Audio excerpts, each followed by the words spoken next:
Welcome to the Cornerstone Church podcast. Thanks for tuning in for another episode.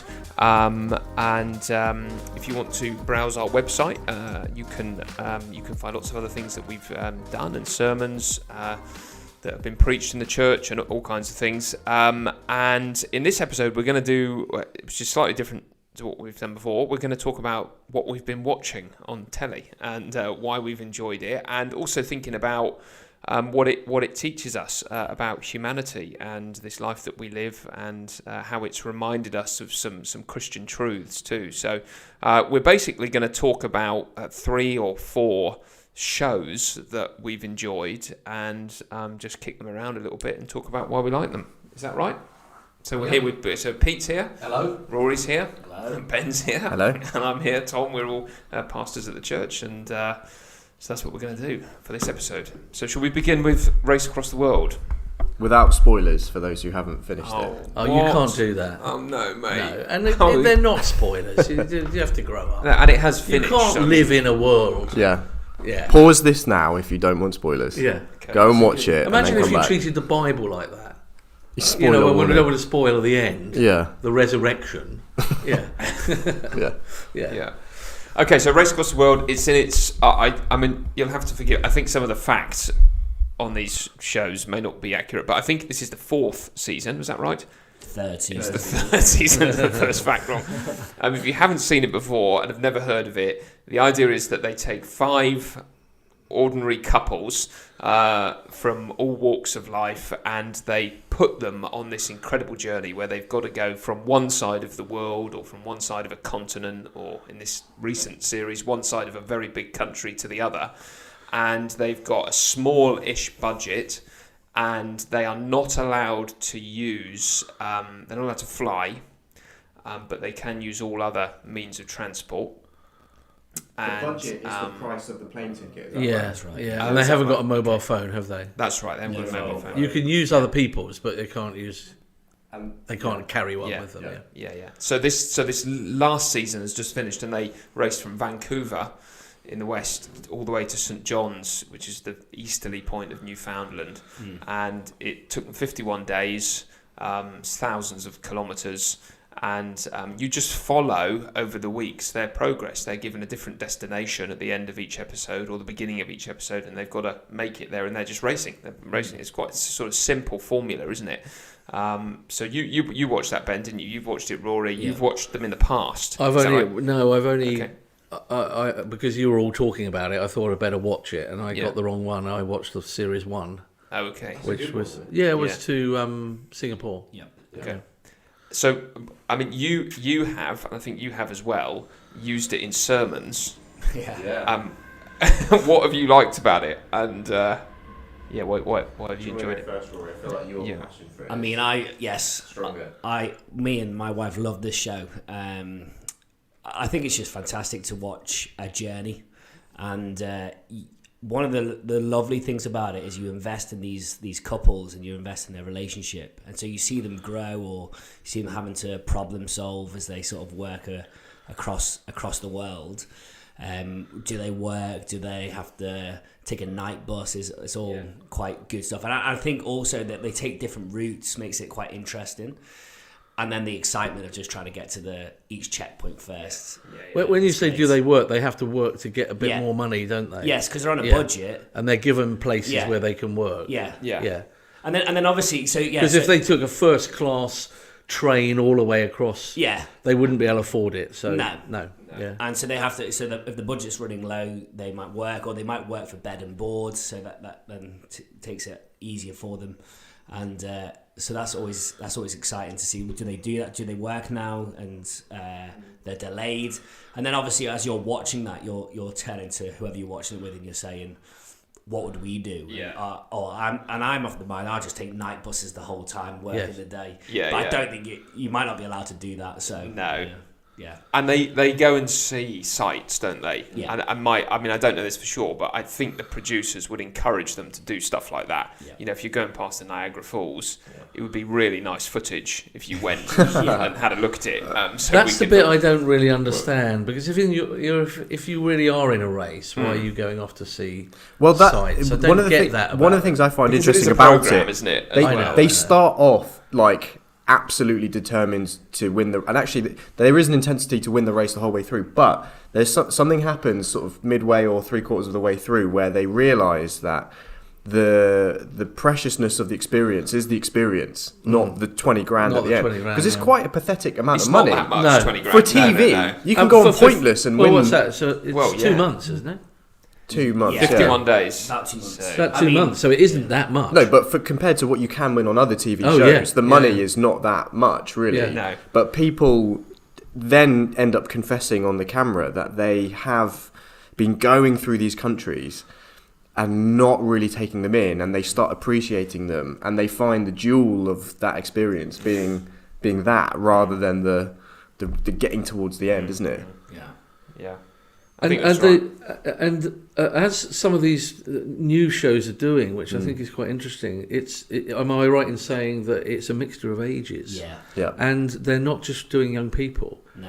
Because, I mean, I heard a producer talking about Traitors, which I think we're going to talk about in a minute, that they deliberately didn't go down sort of Love Island way with all gorgeous looking, people of the same age, that actually young people want to see different ages, which is that's really encouraging, isn't it? I think And the old people on the show actually thrive. Which is Yeah. really Yeah, interesting. Because they're clever. Yeah. Yeah, and I mean that's true. I mean, if you look at the winners of yesterday's show, I mean, and I don't mean this in a disparaging way at all, but they're just ordinary middle-aged women, aren't they? I mean, really, just from very ordinary walks of life, and yet they've sort of triumphed, haven't they? And they've been put into this situation which has enabled them to flourish. And I do think that's one of the strengths of it, because there are lots of shows. If it's a sort of sci-fi or supernatural or a detective show or something, you watch it and there's things you can enjoy, but it's harder to relate because you think, well, that's never going to be me. But I think with Traitors and there's just ordinary people who at one time were on the couch like you and are now doing it, and they make the same sorts of mistakes we would make, and they do good things that we would do. And as we were just saying before we recorded this, I think everybody who watches it at some stage thinks, should we apply for this? Because it invites that level of participation, doesn't it? It's not confrontational, isn't it? They don't set it up like they do with these survival sort of programs. No. Where one couple is angry at the other couple. It's just the relationships between the couples. That's an interesting way of spicing it up for the future, though, if you had to knock off the other couples. Well, the one I watched, one was knocked off. They did have an elimination round. They had an elimination. They ran out of money, didn't they? No, that's this series, but they do an elimination round as well. So the second or third, you're eliminated. Yeah, I mean, but it's not you knocking them off. You're just trying to just beat them. Yeah. Last man standing. Which is, again, nice, isn't it? It's not put in a room to make an argument. Like those, what were those programs? Big Brother. That was deliberately starve them and take things away and cause them to argue, wasn't it? And we watched an argument, which is rather unpleasant. Yeah. I mean, there's loads of things. So yesterday it was quite interesting that at the end, one of the winners said they were talking about going back to their normal life, and she was saying, I just don't want life to pass me by. This has made me realise that there's so much to experience in life, and there's so much that you miss out on just by the routine humdrum. And I think that's one of the good things about it. It opens people's eyes to actually life is an extraordinary gift, and we don't want to waste it. It's very short, and we don't want to waste it. We want to be able to see things and have experiences, which is all part of what we're made for, really. Although that does go out appeal into the to world. the sort of bucket list thing, doesn't it? I've got to see everything before I die, otherwise I've wasted my life. That's quite a modern appeal. But that's an interesting thing, because that's how people try and fill that void in search of meaning. Yeah. And I think that's an interesting thing to pick up on, because we want meaning in this world as we journey through, and people go for the wrong ways of the bucket list kind of thing, rather than enjoying this to point us to a greater reality. Yeah, that's the thing. And I think as part of being made by God in this world, there is beauty to appreciate, isn't there? Is there ever any conversation about God or spiritual things in these things, or are they all edited out? Or? They do sometimes. There are people who are religious at home anyway, try and connect spiritually on their journey. So there was a Muslim guy, wasn't there, a few seasons ago, and they visit sometimes like temples, don't they? Yeah. And in this one, they actually stay with a Christian couple, which is actually, it's a very funny episode. And they can't believe that they're experiencing love at a level that they're experiencing it there, which is a really It's so funny because they're a Muslim couple and they've gone to stay with a Christian family who are praying for them. Lovely. And then they're like, and they actually show that stuff. yeah. Right. I mean, they try and set it mocking up. Well, they try and set it up initially with a bit of suspicion, a bit of weirdness, but then it becomes quite a lovely time for them. That's right. So if someone's never watched it, you would say this is a nice, what is it, half an hour, or what is it? It's an hour episode. An hour, hour episode, and it's quite enjoyable, and you're seeing people interacting. And it's wholesome, I do think there is something. What questions are you asking, or is it just that's a silly thing to say? Is it just nice entertainment? I was just going to say, it is nice entertainment, and I think a lot of what passes for entertainment these days does... there's not a single scene of them injecting heroin, or that there's no rapes or murders, and I think actually if you look through, sort of the Netflix and Prime and BBC iPlayer and just look at what's on offer, I would think the majority of those would have some kind of content like that. And I think a lot of our entertainment just erodes the soul a bit, really. Whereas this, just makes you feel good in a way. I remember during lockdown, you remember, because you would watch box series, and I wondered how many murders that I'd witnessed, and then you get sick of it in the end, and it's not just murders, is it? I mean, the thing about a sort of Agatha Christie thing is the intrigue of relationship. It's not really the murder, is it?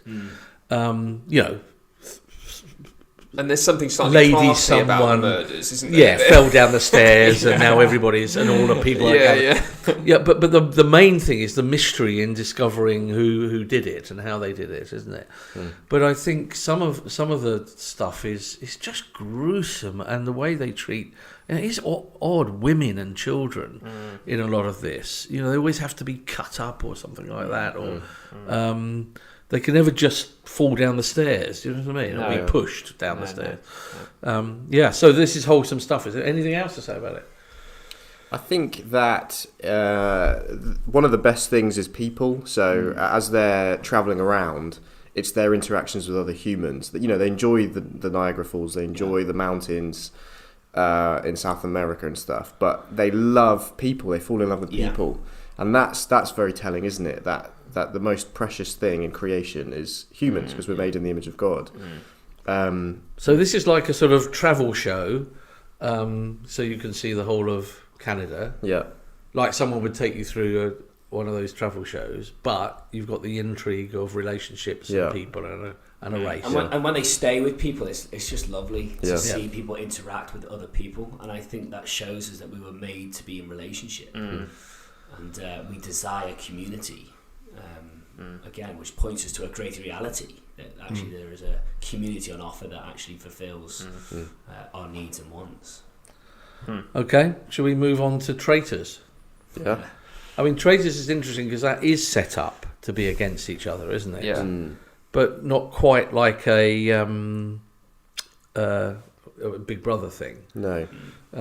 It's actually, I found it very gripping to watch, and I loved it, but I also thought, this is horrible, because what you're doing is you're suspending people in an extended period of lying to each other. You better just give a summary of it. I was going to say, So The Traitors, if you don't know, it's basically a game show where there are 20 adults who are doing tasks together in the day, but 17 of them are what are they called? Faithfuls. And they're sort of the good people. And then 3 of them are what's called the traitors. And every night the traitors pick off a faithful from the show. The faithful don't know who the traitors are. The faithful don't know who the traitors are, but the traitors know who each other are. So the traitors every night pick a faithful to go off the show, and then in the evening, everyone sits around a big table, and they have to try and figure out who the traitors are. So you've got these 3 people who are the traitors having to pretend night and day in every situation that they are faithful when in fact they are traitors. It's a bit like Mafia if you've ever played Mafia. Yeah. And it's set in it is like an Agatha Christie thing, isn't Yeah. it? You know, the next one, who's the next one going to die, or get knocked off, and then who are the traitors, and they have to discuss and stuff. I mean, so we're talking about the English. Yes, because there's been a few spin-offs, aren't there? So pre-Christmas sort of English. Yeah. I mean, I do remember. I think it's some of the most exciting things. I did think I would like to put a heart monitor on while watching it and just watch my heart rate spike when it gets to that, because it is edge of your seat stuff, isn't it? Yeah. The funny thing is, the advert for it, I really hated. So I'd heard about Traitors and thought, I'll give it a watch, and I started watching the trailer thing, and I thought, this is Love Island, I'm not going to watch this. And then I heard another program about it, and I thought, no, I really need to watch this. And then I tried again. I thought, it's Love Island. And then I heard, and then I thought, no, I really, because I read some articles about it, and I've really got to give this a go. And then once you've got past the sort of, I don't know why they did it like they did. When you get into it, you are into it, and it is genuinely addictive. I know. Great TV, I thought. I know. Yeah. I mean, you were watching an episode and the kids are upstairs. One of them's crying in need of attention, and you're just not turning. This is probably ungodly, then, isn't it? Yeah, probably. I don't know what the American versions or other versions are like, but I thought the British did it really well. Yeah. And again, you've got lots of different groups of people, hadn't you? That older and younger. It wasn't just young. Yeah. What's amazing about it is that some of the strongest friendships that were formed were between traitors and faithful. Yes. That's weird, isn't it? Because you imagine living a very blatant lie and having to look people in the eyes and lie to them, and they trust you and learn. Actually, I thought everyone fell in love with each other, which was nice, in a friendship sort of way, not in a romantic way. It was nice. There was no romance, was there? But people genuinely fell in love with each other, which is weird because it was in the context of lying. I remember one scene where they're all together in a room, and they're talking about the traitors and they're so clever and they're so smart, and then one guy goes, hang on a minute, we're talking about them like they're not here, but actually in this room they're here right now. And that just must be and you can see that pressure gets to some people over time, doesn't it? Yeah. I mean, the pressure came. The pressure came out, didn't it, in the round table where they had to discuss. Yeah. That then people were a bit upset, weren't they? And I mean, to start with, it's so big, it's quite hard. But I mean, towards the end, a few of those. I mean, Wilf was just a standout character if people who watched it, wasn't he? I mean, he was the traitor who got right to the end. Yeah, spoilers. But they rumbled. Well, it's a spoiler, yeah. But but I mean, we're 6 months on now, aren't we? No, I mean, how long do we? Yeah. But I mean, he was very interesting. Yeah. Because he had a dilemma, didn't he, at the end? So he sort of wanted to win the money and win the game as the traitor, but he also didn't. Because he felt terrible, didn't he? And I think it just shows you that actually, although lying is a very easy thing for us as humans, it isn't actually that. It isn't natural. We are made to be God's people telling the truth, and you have to go against so much, and even friends in lying. That I mean, it is a spoiler. So if you want to watch it, you have to turn off now. But I mean, He was so pleased he lost. Yeah. He was, He was so pleased he lost. And I like that. He's relieved, wasn't it? Yeah. It was quite a powerful moment, I thought. Yeah. I mean, one of the things that we were kicking around together was whether you could do this as a Christian, wasn't it? So I think going in as a faithful is easier, isn't it? But if you were actually a traitor and you were having to think lie the all thing time, is, I guess the question is, could you as a Christian, in good conscience say, I'm basically living within a sort of Cluedo game, and just like I might fib in a game, could I do that, or is the intensity, is it too real? Are the relationships too real for me to actually? I would personally find it hard. That's the problem, isn't it? Because they do these tasks together, and because they're kind of doing the day all together, they build up these friendships and trust, and it becomes a lot more real for them. And then to know that you're also being killed by these people that might be your friends, and that I think that's where it was interesting, because it blurred the lines between reality and a game. And so that's where it became hard. Am I lying to people that I actually? And then there's the money's I don't think I would. I would love to be a traitor on one level, but I think because of that blurring between the. If you just went every night to play the game, it's a game. But I think chatting with people about your son or your daughter or whatever family life, and keeping up that lie in those, I don't know whether that's a Christian's. I don't think it's very healthy for. There was one moment later on in the series, wasn't there, when Claudia, who's the hostess, said. That everybody had to go round. Do you remember that? And say, "I am a faithful." Do you remember she made everyone do that? Yes. And I thought, that's the point. This becomes quite difficult because I guess it would be possible, although hard, to be a traitor and to sort of get away with not answering that question. You know what I mean? Like you. But at that point, you sort of had to openly lie. I guess the way round is to say no. I am a traitor. Yeah, and just hope they think. And just hope you think you're mucking about. Yeah. I mean, one of the things I found extraordinary about the program was how confident people were. And how wrong they were.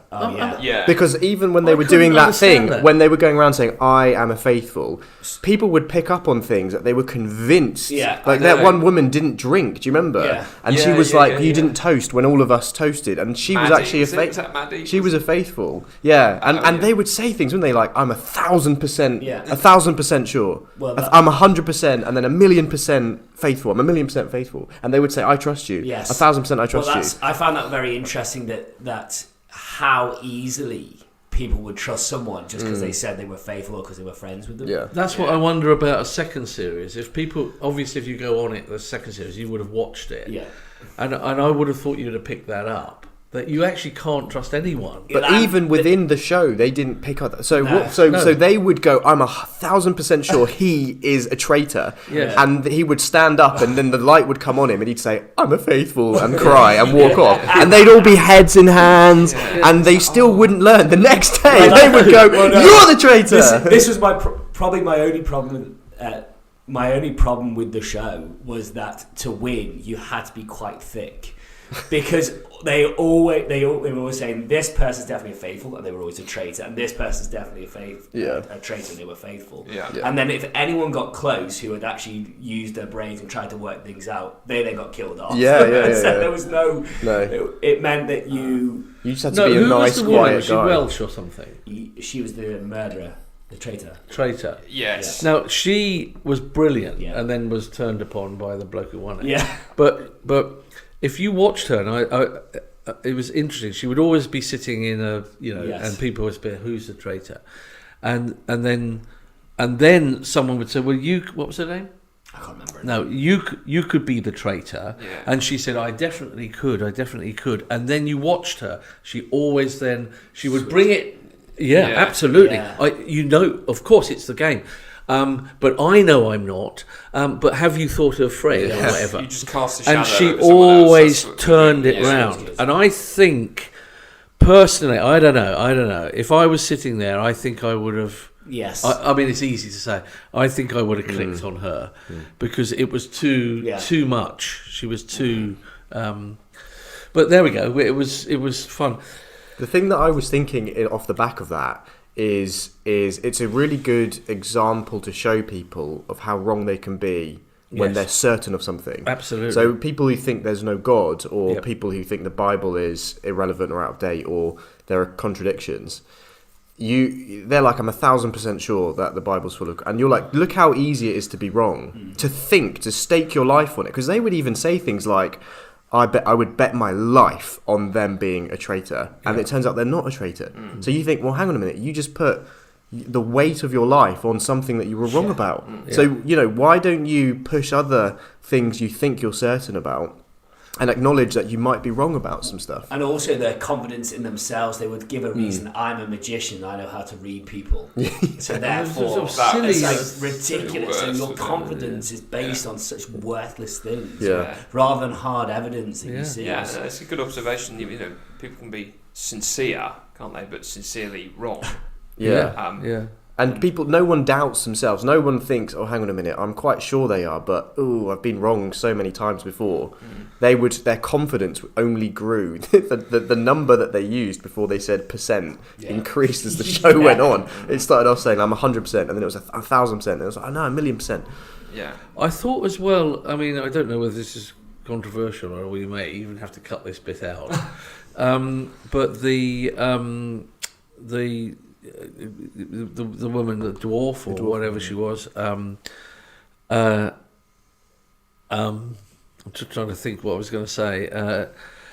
No one pointed at her as being a traitor. And I wondered if everybody was, because she had a disability, it was like, oh, I mustn't touch that. I thought that was a very interesting dynamic.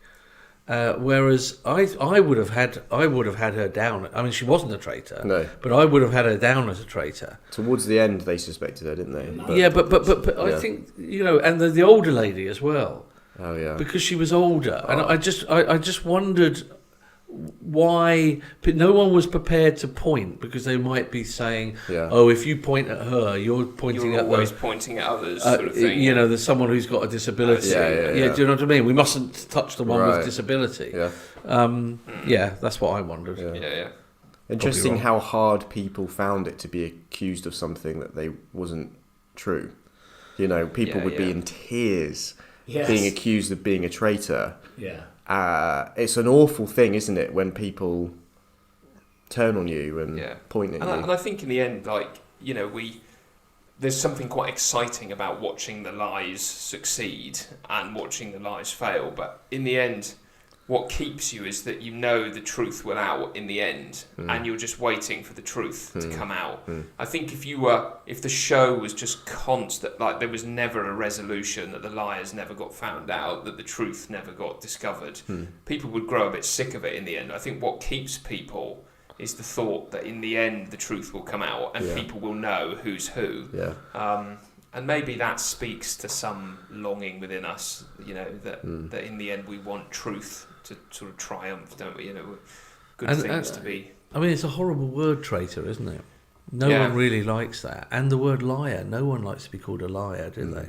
It's interesting, isn't it? A Even when Judas they is are like the like, worst thing you and can the be. Judas is Yeah. a thing, and that's why I They mean, got someone to kiss, didn't they? Do you remember? One They of went- the they evenings went to was the to kiss. You got kiss. a kiss. yeah, they did a Judas kiss thing. Yeah. Yeah, that was Yeah. that was a clever thing. That on was- yeah. Theo or whatever was it? Was that the one where he got? I can't remember. And then God. and then the bloke at the end, as I say, I mean, you do think about how Judas felt. How did Judas feel? He was with a band. I mean, it's very similar, isn't it? You're with a band of 12 people. You've got to keep up You've the got line. Jesus. He's keeping up. He was a he was a liar. He was lying throughout, stealing money. No one thought he was the traitor. And then, that kiss of Jesus, to kiss Jesus, to identify Jesus as who he is, for the guards to arrest him, and then of course it's a failure of a life, isn't it, to be a traitor I to, mean, that's to very God. interesting thinking about the paradox, because they one probably didn't think of it in this detail, but when at the Last Supper, when Jesus says to Judas, "Go and do what you've got to Yeah. do," and he goes out into the night. It was they always had to go out into Yeah. the night, didn't they? Yeah. It was did done in preach a sermon on darkness, it. and I don't know where it was. I preached a sermon. you on- did, yeah. You in Luke. started with yeah. Yeah. Somewhere you can hear that. Mm. So traitors, good. It got us going and makes you think about all kinds of things, doesn't it? And about lying and knowing truth and even really knowing people. Yeah. You don't really know, do you? They're all liars, aren't they? in a sense. They all, like, they lie to themselves even. Yeah. Because they're trying to convince themselves and stuff. So it's a really interesting concept. What have we got now? Are we going into another one? Should we do one last one? For time's sake, yeah. Do you want to do I Am, or do you want to hear What about about Breaking Bad? Sort Your Life Out in 7 Days? Has anyone was else that? watched that? No. You haven't? Oh, okay, fine. All right, let's not do that then. Can that. It's a Breaking great show, Bad? though. Or my favourite TV show ever, The Prisoner. No one's ever heard of. Have you ever watched The Prisoner? No, Oh gosh. I was thinking of Prison Break. No. Do you want to talk about Well, I Am? The I Ams, we've all seen at least one of them, haven't Yeah. we? So that's probably. Well, the IAMs, they're a Channel 4 series, and I think I can't remember how many there are now. It's probably about 7 IAMs. Oh, that's interesting. And it's all women's. I Am Victoria, I Am Ruth, I Am, all kinds of different names that they've got. And the actress, which is a British actress, is sort of writes some of the material. But basically what it is intensely getting into the mind of the woman, the I Am Victoria. And it's brilliantly produced, isn't it? Because you really do feel you're in the mind of this woman. And I think it's a fabulous series. I think it's a must. I would tell Christians to watch this, because I think there's all kinds of interesting things to make you think, how do I bring the gospel into that person's life? I mean, the one I know we've all watched is I Am Victoria, where she's, intensely, what do you call it? Just taken up with Looks her and lifestyle, her life, really, isn't it? And her religion. It's an OCD kind of thing. OCD character. I mean, the hair has to be right in place, and everything has to be beautiful. And her children shouldn't wear pajamas; they should wear posh clothes when they go out. And the food has got to be perfect. Obsessive exercise, isn't it? And obsessive exercise, and you're in her head, and it's exhausting to watch. It is, yeah.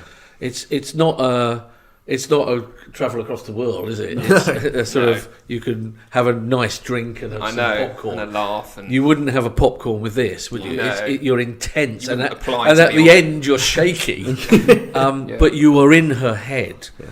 And what I love about this is it makes me ask, how do you bring the gospel into that woman's life?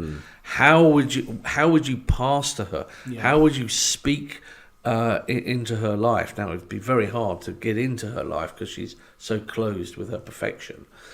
And that's what I love about these shows, I think.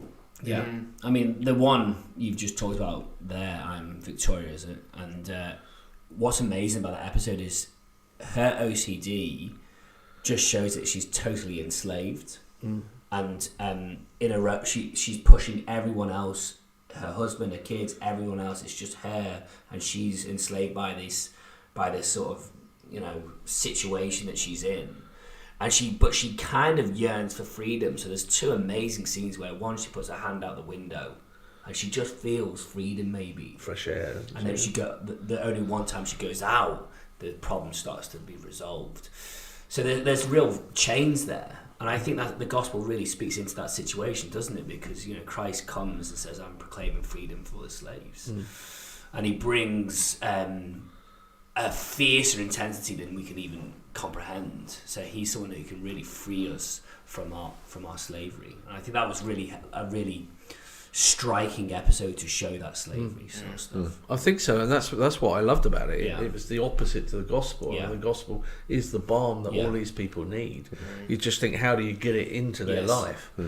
I mean, I Am Ruth, which was the last one with Kate Winslet, and actually Kate Winslet's daughter. So you're in the mind of the mother, Kate Winslet, Ruth, but it was in the mind of her worrying about her daughter, and her daughter was a lovely looking girl, extremely well educated, doing well in exams, and then suddenly failing and becoming introvert, stuck in her room. And then you found out that she was taking photos of herself, ever increasing, taking clothes off and putting them online, and she was getting all these tweets and things back either saying something like, well, you didn't know what it said, but it was obviously "you're ugly" or "take more off," and it was killing her, and she was, close to suicide. And it was the mother's sort of, how do you break into my daughter? Deeply moving, particularly when the daughter says to the mother, "I am lost." It's such a powerful moment. And then you think, you've got to get the gospel to this girl. These girls are on their own looking at the internet, and wanting connection, wanting a relationship. It's interesting. In all the programs we've talked about, the church is the answer, isn't it? Yes. Because Always. in Race Across the World, people experiences of humans is the joy, and in the Traitors, they all fall in love with each other and they want to live in honesty and openness. That's also the church. And then you're thinking, how do you get the what does that woman in I Am Victoria need? She needs a church to love her, to be in her home, to cook for her, to take her out of herself, to give her a bigger thing for her life to be about. So, well, I think the theme of all of the I Ams, I've watched them all, is the lack of. They've got friends around them. Victoria's got a fantastic husband, actually.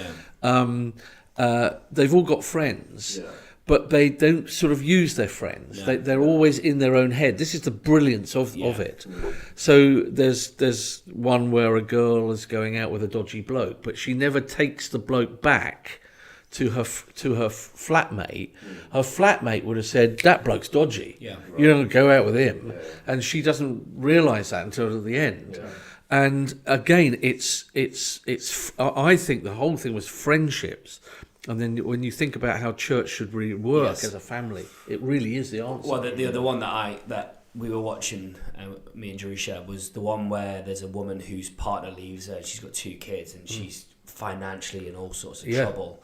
And then she turns to a bloke who's just horrible and extorts, and then she has to turn to prostitution. And Jerusha was like, "Well, what do you do when you turn to prostitution?" And I said, "No, I'd go to the church." Because in the church, people are looked after. And she wouldn't have to turn to this man, and she wouldn't have to. There's a safe place where you're looked after and you're provided for, so that you can get back on your feet and then start to live again.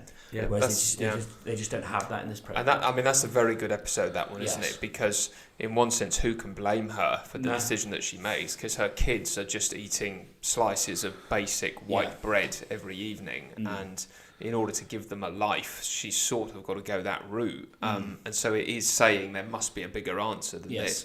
I think one of the geniuses of them as well is that they do show the complexity of people's lives. So with the I Am Victoria one, when you watch it, you think, okay, within the first 5 minutes, I know what her issue is.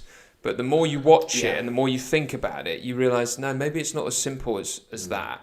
I remember David Powlerson, who's died now, but he used to work for CCEF, which is the Christian Counselling Education Fund in the States, and he's got this lecture where he says that all human beings are a mixture of what comes out of them and what comes at them. And I think you really see that in those episodes. So with I Am Victoria, you see what the idols are, what's coming out of her, but part of that is because what might come at her, so the sister and, there's other things. And so that's when you're talking about how would we pastor her.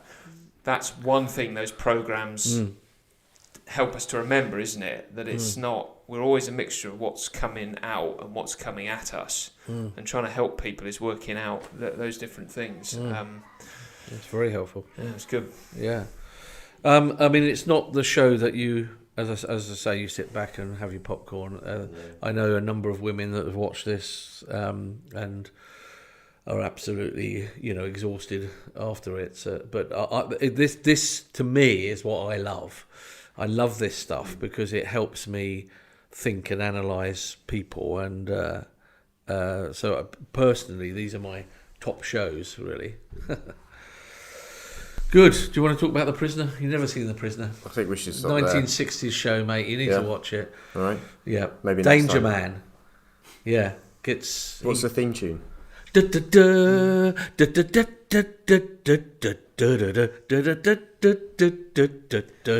listening to the Cornerstone Church podcast. We hope you've enjoyed this episode.